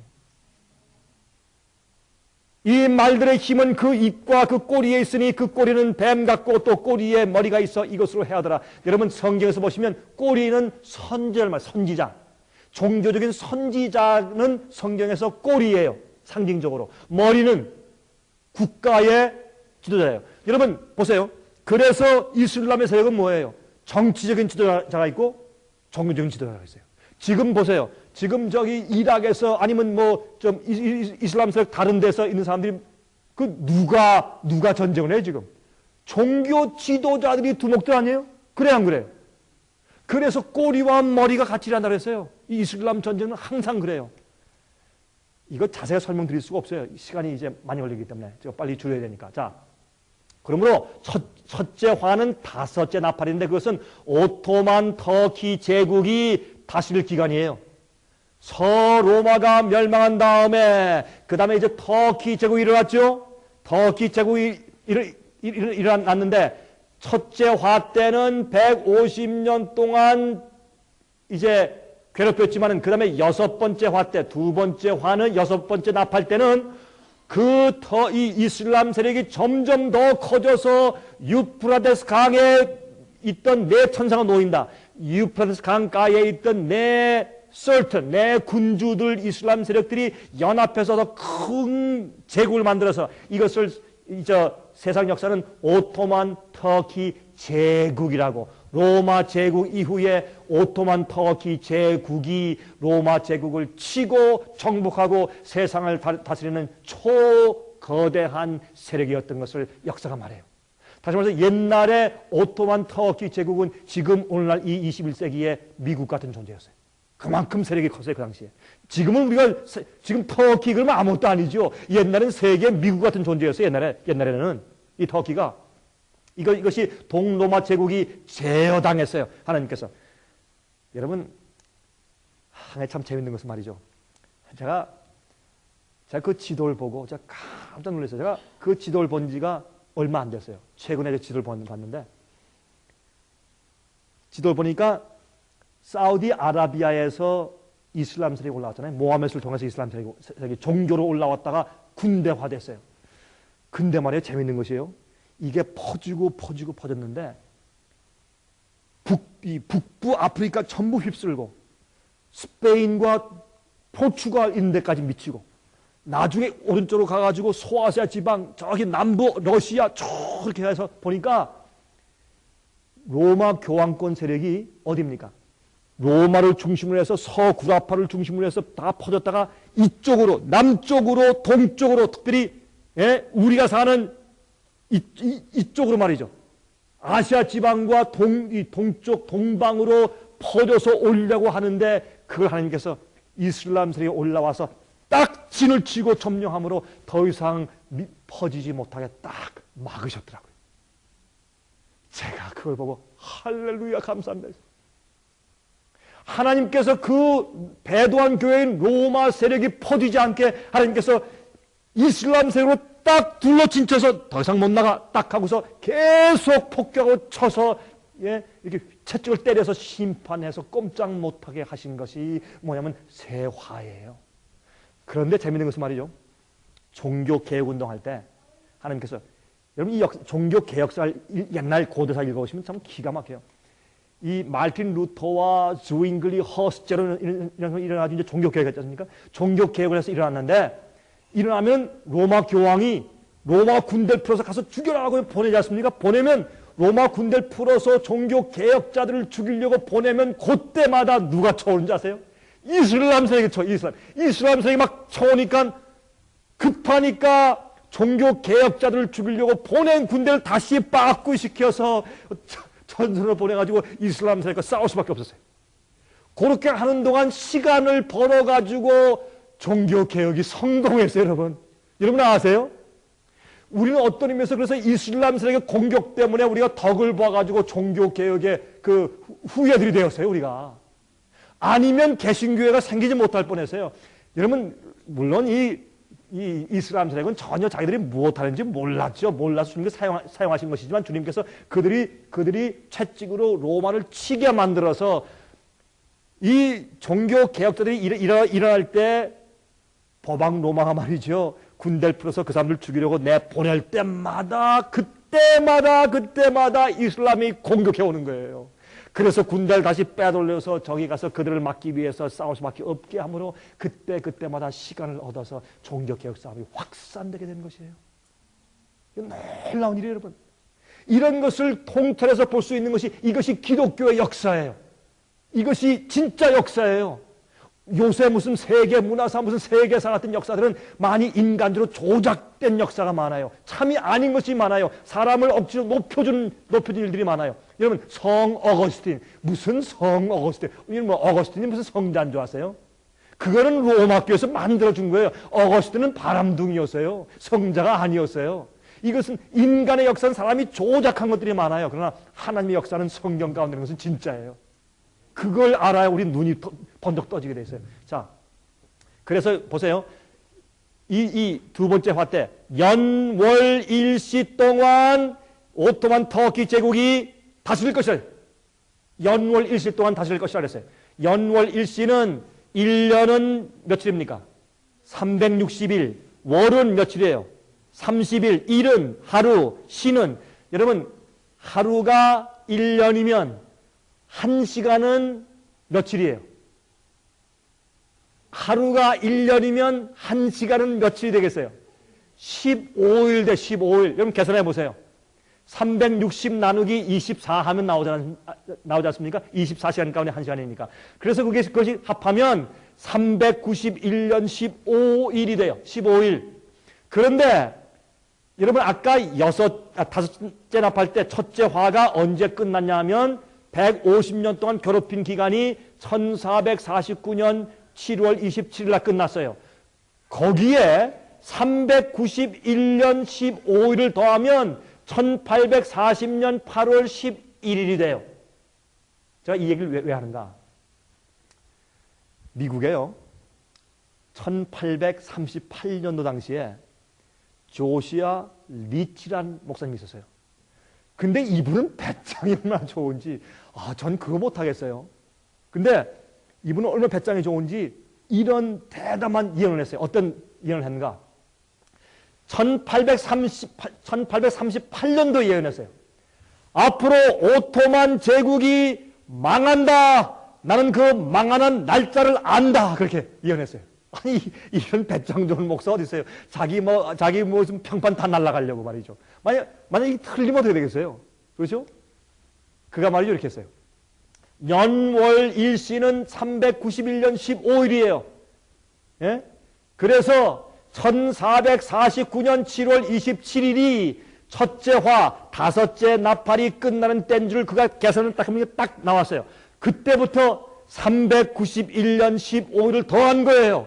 그 다음에 2년, 그 일이 이루어지기 2년 전에 나는 오토만 터키 제국이 몇 년, 몇 월, 며칠에 망한다는 것을 안다 그랬어요.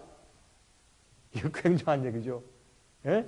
이런 아주 배짱 좋은 얘기를 했습니다. 그런데 보세요. 그때가 1840년 8월 11일입니다. 근데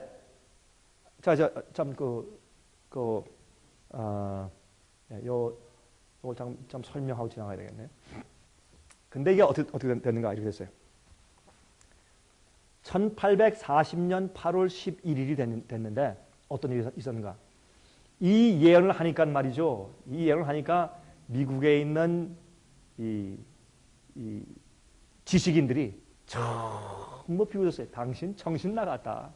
당신이 아무리 목사고 성경을 잘한다고 해도 어떻게 한 나라, 그 당시 미국 같은 이런 슈퍼 제국이었어요. 이 나라가 망한다는 날짜를 예언한다. 이건 당신 정신 나갔구나. 다 비웃고 하는 얘기가.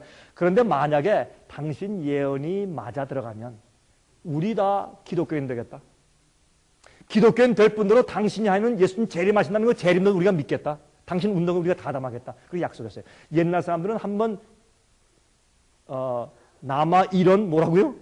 중천금이다. 요즘엔 남아일원 중천금에 남아일원 뭐 10전 뭐 20전 모르겠어요. 그렇죠? 뭐 그런 되지만 옛날엔 남아일원 중천금이 한번 남자가 말하면 그거 그만이에요. 서류로 사인 안 해도 돼요. 말 한번 했으면 끝까지 죽음을 내놓고 지키는 거예요. 적어도 그리스도인들은 그래야죠. 예? 요즘 남아일원 남아 100원 해봐야 무슨 소용이 있어요? 근데 그 당시 사람들은 한번 약속을 지키면 말을 했으면 지켰어요. 근데 재미있는 것은 그런데 1840년 8월 11일이 됐는데 어떤 일이 생긴 줄 아세요? 애굽이 쳐올라왔어요.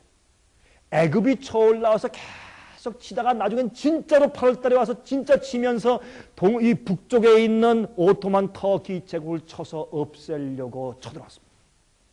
그때 오토만 터키 제국이 점점 약화되는 입장에 있었는데 죽게 생겼으니까 어떻게 했는가? 저기 이제 유럽에 있는 연합군한테 무릎을 꿇으면서 제발 좀 살려주십시오. 우리 도와주십시오. 그렇게 했어요. 그 도와달라고 하니까 그때 유럽의 연합이 뭐 오스트리아, 그다음에 프러시아, 그다음에 뭐 스위스 같은 뭐 이런 나라들이겠죠, 그 당시에. 이제 그런 나라들이 애굽한테 치지 말아라. 근데 그렇게 한 이유가 지금 오토만 터키 제국이 약화되고 있는데 애굽이 쳐올라오면 애굽도 또 하나의 이슬람 세력이 될 수 있는데 쳐올라오면은 이슬람 세력이 약화되는 게 아니라 더 커지겠어요. 그래서 하지 못하게 막은 거예요. 하지 마라. 너희 하면 우리가 너희를 치러 간다. 이렇게 해서 막았어요.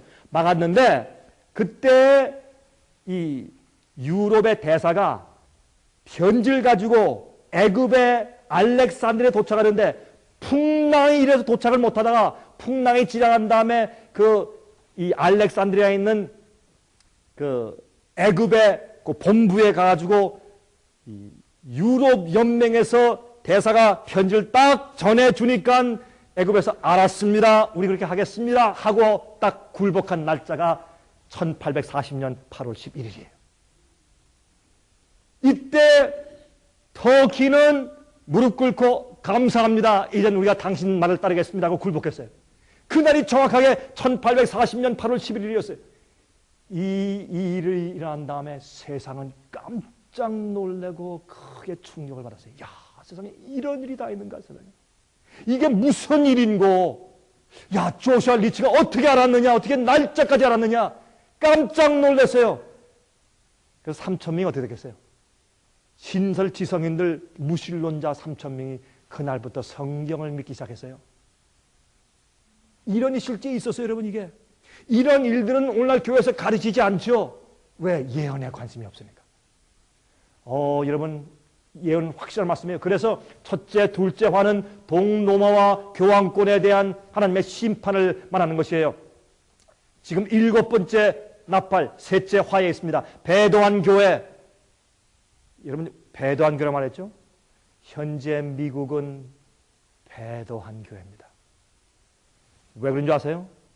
미국은 개신교회예요, 로마교회예요? 원래 개신교회예요.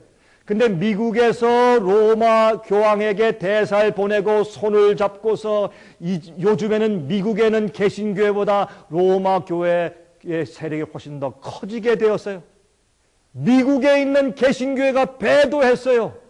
그래서 미국을 하나님께서 지금 심판하시는 광경이 벌어지기 시작했는데, 그것이 바로 세 번째 화고, 그래서 우리가 지금 일곱 번째 나팔이 시대에 있는 것이고, 일곱 번째 나팔, 세 번째 화는 지금 이슬람이 미국을 공격하고 있는 것입니다. 왜? 하나님께서 미국의 은혜 시간이 끝나가기 때문에 이슬람 세력이 다시 일어나서 미국을 채찍질하도록 주님께서 허용하시고 계신 것이에요. 여러분, 중요해요?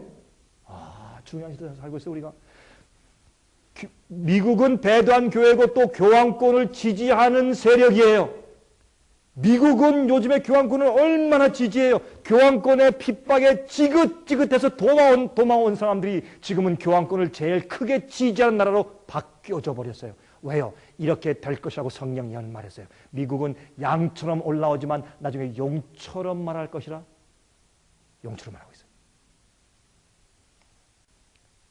자, 그래서 지금 우린 바로 이 시대에 살고 있습니다. 바로 마지막 일곱째 나팔 마지막 시대에 살고 있는 것이에요.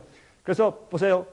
일곱 번째 나팔에서 말할 때 요한계시록 11장 15절부터 19절까지 말씀하기를, 둘째 화는 지나갔으나 보라 셋째 화가 속히 이르는도다. 일곱째 천사가 나팔을 불매 하늘에 큰 음성들이 나서 가로되 세상 나라가 우리 주와 그 그리스도의 나라가 되어 그가 세세토록 왕노릇하리로다 하니, 하나님 앞에 자기 보좌에 앉은 24장로들이 엎드려 얼굴을 대고 하나님께 경배하여 가로되 감사옵나니 옛적에도 계셨고 시방도 계신 주 하나님 곧 전능하신 이여 친히 큰 권능을 잡으시고 왕노릇 하시도다. 이방들이 분노하며, 이것은 영어로 nations are angry. 여러분 지금 보세요. 온 나라들이 지금 분노해 있어요. 별일이 다 생기고 있어요. 세상 전체에 별일이 다 생기고 있어요. 이방들이, 각 나라들이 분노한 상태에 있어요. 어떤 일이 생길지 몰라요. 하나님의 은혜 천사가 붙들고 있으니까 그렇죠. 주의 진노가 임하여 죽은 자를 심판하시며 종 선지자들과 성도들과 또 물론 대소하고 주의 이름을 경외하는 자들에게 상 주시며 또 땅을 망하게 하는 자들을 멸망시킬 때로 쏘이다 하더라. 이것은 원래 원어로 오류로, 잘못된 가르침으로 세상을 부패케 하는 자를 심판한단 말입니다. 바벨론 세력을 심판해요. 잘못된 오류로 세상을 부패케 하는 자들을 멸망할 때가 고도하여, 이것이 미국에 대한 주님의 심판이 시작된 것을 볼 수 있어요. 전 세계적으로 이제 퍼질 것입니다. 그런데 보세요. 이때는 어떤 때? 이때는 세상 나라가 우리 주와 그 그리스도의 나라가 되어서 하나님이 왕되는 때가 고도하여, 이제 지금까지 세상 나라들이 서로 싸우면서 패권 다툼했지만 하나님이 드디어 세상을 다시 다스리시는 때가 곧 온다 그 말입니다. 이 세상 나라가 하나님의 나라가 돼요. 이에 하늘에 있는 하나님의 성전이 열리니 성전 안에 하나님의 언약궤가 보이며 또 번개와 음성들과 뇌성과 지진과 큰 우박이 있더라. 자 보세요. 여러분, 성소에서 지성소 뜰이 있고, 성소 뜰이 있고 성소가 있고 제일 끝에 무엇이 있어요? 지성소가 있어요. 지성소 안에 무엇이 있어요? 법궤, 언약궤가 있어요. 이것은 뭐예요? 하나님의 심판의 역사가 마지막 끝나고 있다. 대속죄일이 끝난다. 대속죄일 날 지성소에 대제사장이 들어갔잖아요. 언약궤 앞에서 마지막으로 중보 기도하지 않습니까? 지금 일곱째 나팔 셋째 천사의 이 때에 지금 미국이 이슬람에 의해서 공격당하고 있는 화가 시작되는 것을 볼 때 무엇을 볼 수 있어요? 주님께서 하늘 지성소에서 마지막으로 주의 백성을 위해서 중보하고 탄원하는 기도를 하시고 있는 것을 우리가 깨닫고 있어야 돼요. 계시록 18장 1절부터 5절, 이때 어떤 일이 있어야 돼요? 보세요. 이 일 후에 다른 천사가 하늘에서 내려오는 것을 보니 큰 권세를 가졌는데 그의 영광으로 땅이 환하여지더라. 힘센 음성으로 외쳐 가로되 무너졌도다 무너졌도다 큰 성 바벨론이요 오늘날 부패한 바벨론 배도한 교회들이요 그곳에 무엇이 귀신의 초소와 각종 더러운 영이 모이는 것과 각종 더럽고 가증한 새 모이는 것이 되었다. 예수의 이름을 가지고 장사합니다. 예수의 이름을 가지고 마치 교회를 기업으로 만들었어요. 예수의 이름을 가지고 가짜 성령을 가지고 가짜 영들이 판을 치고 있어요. 가짜 병 고치는 은사가 판을 치고 있어요. 가짜 방언이 판을 치고 있어요. 이것은 귀신의 초소와 각종 더러운 영이 교회 안에 꽉 차 있어요. 이것이 무엇입니까? 마지막 시대에 하나님께서 이 교회 바벨론에 대해서 말씀하시는 것이에요. 보세요. 그 음행의 진노의 포도주를 인하여 만국이 무너졌어요. 이 교회의 오류 때문에 나라들이 부패하게 됐어요. 또 땅의 왕들이 그로 더불어 음행했습니다. 무엇이 음행이에요? 나라와 국가와 교회가 합쳐서 참된 백성을 핍박하는 것이에요. 이게 영적인 음행이에요. 중세 때의 교황권이 무엇입니까? 나라 국가의 세력과 교회가 합쳐져서 군대를 가지고 참된 믿는 사람을 핍박하고 죽이는 것이 그게 영적인 간음이에요. 지금도 이 음행은 지금 어떻습니까? 종교들이 국가의 힘을 빌려요. 앞으로 짐승의 표의 환란 때는 엄청나게 국가의 힘을 종교가 빌려서 참된 주의 백성을 치고 죽일 것입니다. 여러분 보세요. 그래서 하나님께서 마지막 시대에 그로 더불어 나라들이 음행했다 그랬어요. 땅의 상고들도 그 사치의 세력을 인하여 치부하였다 하더라. 여러분 많은 교회가 돈 버는 기관이 되었어요. 땅의 상고들, 상인들이 그 사치의 세력을 인해서 치부했어요. 예수 이름 팔아서 돈 버는 세상이 되었어요. 또 내가 들으니 하늘로서 다른 음성이 나서 가로되 내 백성아 거기서 나와 그의 죄에 참여하지 말고 그의 받을 재앙들을 받지 말라. 여러분들이시에요. 바벨론의 오류와 잘못된 가르침에서 나와야 돼요. 그 죄에 참여하지 말아야 돼요. 왜? 그 죄에 참여하지 말고 그의 받을 재앙들을 받지 말라. 그 죄는 하늘에 사무쳤으며 하나님은 그의 불의한 일을 기억하신지라 그랬어요. 지금이 그럴 때예요. 여러분 우리가 왜 생애빛에서 우리의 월간지를 낼 때 왜 자꾸 어떤 성경의 이슈를 자꾸 설명한 줄 아세요? 교회에서 성경을 잘못 풀고 잘못 가르치는 오류 때문에 사람들의 영혼들이 멸망하고 망하기 때문에 성경의 참된 빛대로 인도하기 위해서 말씀을 자꾸 우리 풀이하는 것이에요. 그래서 보세요. 앞으로 보세요. 계시록 18장 8절부터 13절 그러므로 하루 동안에 그 재앙들이 이르리니 곧 사망과 애통과 흉년이라 그가 또한 불에 살라지리니 그를 심판하신 주 하나님은 강하신 자이심이라 그와 함께 음행하고 사치하던 땅의 왕들이 그 불붙는 연기를 보고 위하여 울고 가슴을 치며 그 고난을 무서워하며 멀리 서서 가로되 화 있도다 화 있도다 큰 성 견광성 바벨론이요 일시간에 내 심판이 이르렀다리로다. 앞으로 말입니다. 교황권과 함께 손을 잡고서 세상을 주름잡던 이 나라들이 엄청나게 탄식하고 올 것입니다. 여러분 제가 지금까지 뉴욕 세미나에서 설명드린 7 나팔에 대해서 들으셨습니다. 여러분 이 7 나팔 예언은 우리에게 현재를 사는 이 시대에 얼마나 중요한 예언인지 모르겠습니다.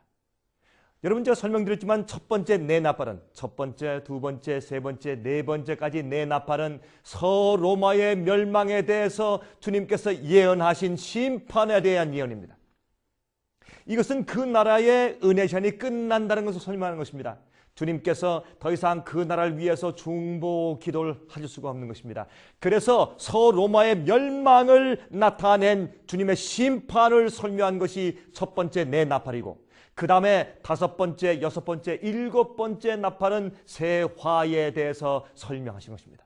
5 번째 나팔은 첫 번째 화고 6 번째 나팔은 2 번째 화고 지금 현재 우리가 살고 있는 이 시대는 3 번째 화 시대인데 7 번째 나팔 시대에 우리가 지금 살고 있는 것입니다. 여러분들이 얼마나 중요한 예언인지 모르겠습니다. 여러분들이요 첫째 화는 이 짐승의 세력이죠. 다시 말해서 교회를 핍박하고 주의 백성들을 핍박하고 진리를 타협하는 배도한 교회를 향한 하나님의 심판을 말하는 것입니다.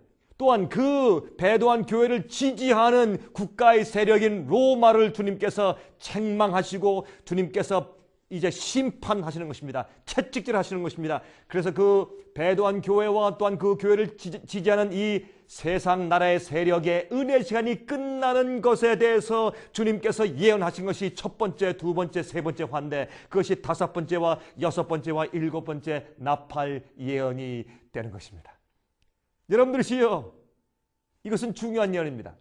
그래서 여러분 이 배도한 교회를 지지하는 세상 나라인 동로마를 누가 칩니까? 이슬람 세력이 올라와서 치는 것입니다. 제일 처음에 5번째 납할 때 그를 괴롭게만 하라 그랬습니다. 그리고 이마에 하나님의 인을 받은 사람들은 건드리지 말라. 또 수목들을 해하지 말라 그랬습니다. 그 예언이 너무나 정확하게 성취되었죠. 6번째 납할 때는 391년 15일 동안 또 동로마를 이슬람 세력이 또 쳤습니다. 그동안 쳤습니다.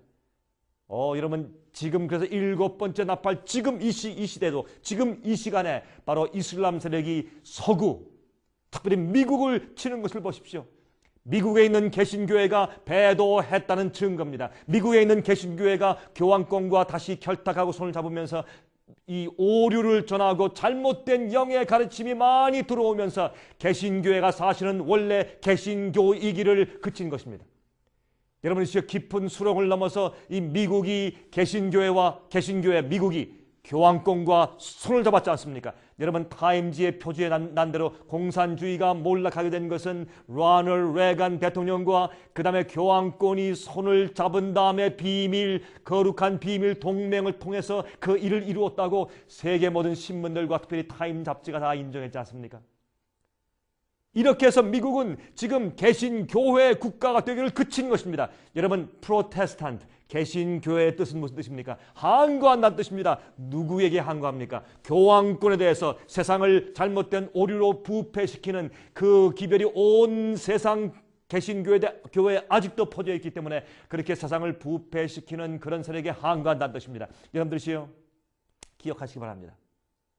성경에서 국가와 교회가 동맹해서 같이 일하면 교회가 국가의 힘을 빌려서 자기를 반대하는 세력을 핍박하기 시작하면 그것은 바로 영적인 음행이라고 부르는 것입니다. 이런 일들이 이루어지는 것입니다. 여러분들이시요. 그래서 제가 설명드린 대로 여러분 이 요한계시록 18장 1절부터 5절까지 보면 그곳에서 나와서 바벨론에서 나와서 여기에 그 음행의 진노의 포도주를 인해서 만국이 무너졌는데 4절 18장 4절에 가서 요한계시록에 말씀하기를 또 내가 들으니 하늘로서 다른 음성이 나와서 가로되 내 백성아 거기서 나와 그의 죄에 참여하지 말고 그의 받을 재앙들을 받지 말라. 그 죄는 하늘에 사무쳤으며 하나님은 그의 불의한 일을 기억하신지라 그랬습니다. 거기서 나오라고 말씀했습니다. 이것이 지금 이 시대에 주님께서 나오라고 말씀하시는 것입니다. 거기서 나와 그랬어요.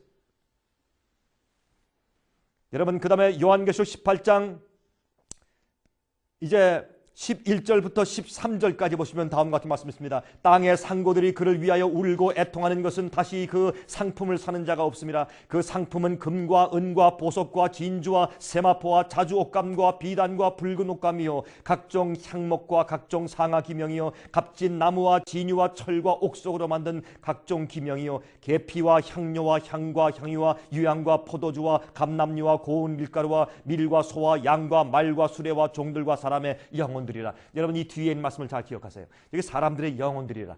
여러분 여기 있는 말씀은 이 바벨론 교회가 세상과 함께 서로 나누면서 무역한 교역한 그런 물품들 말하는데 여기 있는 물품들은 대부분이 성소를 지을 때 쓴 재료들이 아닙니까? 하나님의 이름으로 예수의 이름으로 장사하는 것입니다. 교회가 기업이 된 것입니다. 회사가 된 것입니다.